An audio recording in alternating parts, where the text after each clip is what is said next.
Nossa, eu tenho uma felicidade muito grande que é ter a infância da Mariana. A gente viveu a infância da Mariana, sabe? A gente botava o sofá na sala, eu deitava com ela, a gente via desenho animado. Até hoje a gente tira sarro, porque eu sei todas as falas do desenho animado, fico tirando sarro.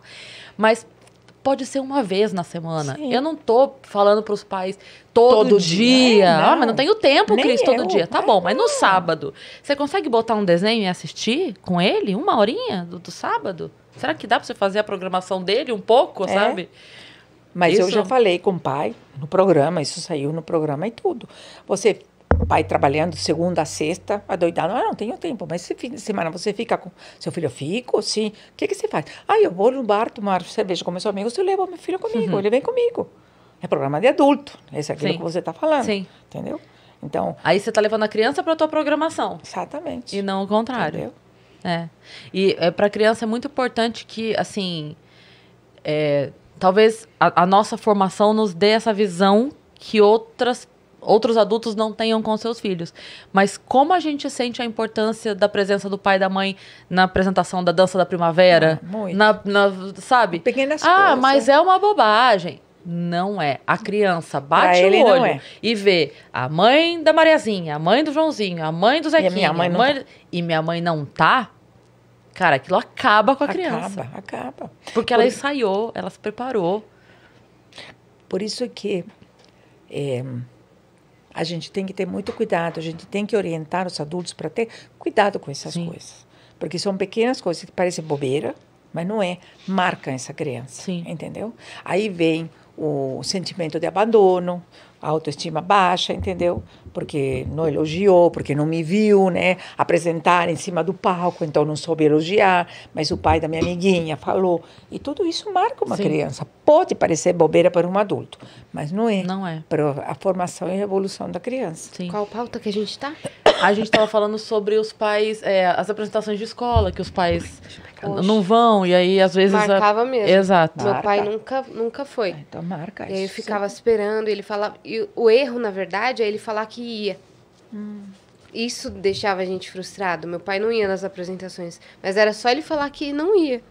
E a gente não ia ficar esperando. Ele falava, dessa vez eu vou. E aí a gente esperava, no Dia dos Pais, aí eu dançava com a minha mãe. Aí ele falava, tô viajando. Ele não tava viajando, sabe?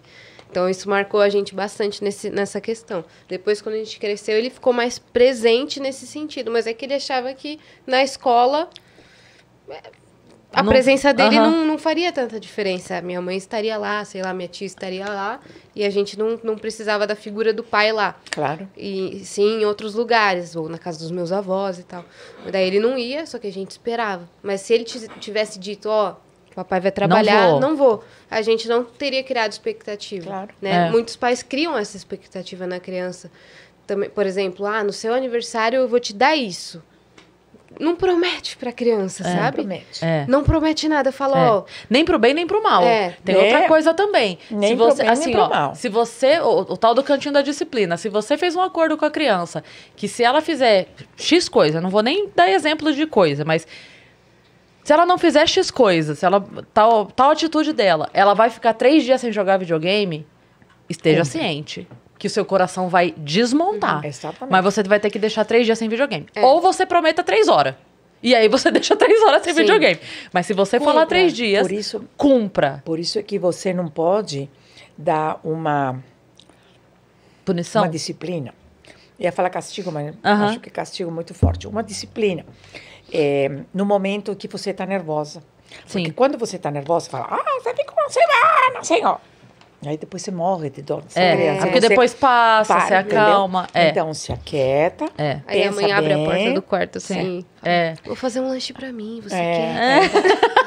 É verdade. Não é? Mas é isso mesmo. E aí você...